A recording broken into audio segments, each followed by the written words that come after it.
বন্ধুরা, অন্যদিন আমি তাড়াতাড়ি শুয়ে পড়ি, আজকে 1:52। আমার এখানে থেকে এই মাঝে মাঝে খুব টেনশান আর এই রাতের ঘুম হারাম হয়।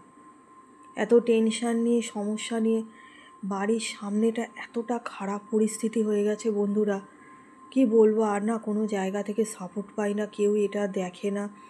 আর আমাকেও না জীবনে কেউ সাপোর্ট করে না। আর কিছু বললে ওই বাড়ির লোক, আত্মীয় স্বজন, পাড়ার লোক ওই একটাই বিয়ে, তুমি বিয়ে করনি তাই তোমার ঠিক হয়েছে, এরকম। কেউ পাশে দাঁড়ানো বা আমার হয়ে একটা কথা বলা কেউ নেই। উল্টে আমাকে অসহায় দেখে খালি আমার থেকে খাবলা মেরে কি করে নেবে, শুধু এই এই ধান্দাটা। কোনো ডিগ্রি নেই, কিছু নেই, ওষুধ বিক্রি করতে বসে। আমাকে ফোন করে বলে 2000-3000 টাকার ওষুধ কিনতে। আমি 2000-3000 টাকা ইনকামই করতে পারি না। হ্যাঁ, কোথায় আমার অসহায়তা, আমি কিভাবে থাকবো এখন? এই নিজের বাড়ি ছেড়ে কি চলে যাবো? উত্তরপাড়াতে থাকতে পারছি না। তাহলে ফ্ল্যাট করেছে দোতলা, সেখানেও থাকা যাচ্ছে না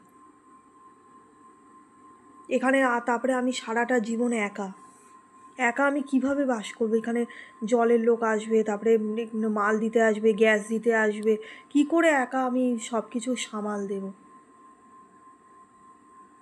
অনেকে শুনেছি বয়স্ক লোকেদের সকালে দিনে বা রাতের আয়া থাকে, আমি তো সেরম রাখাও সমস্যা, অত টাকা কোথায়?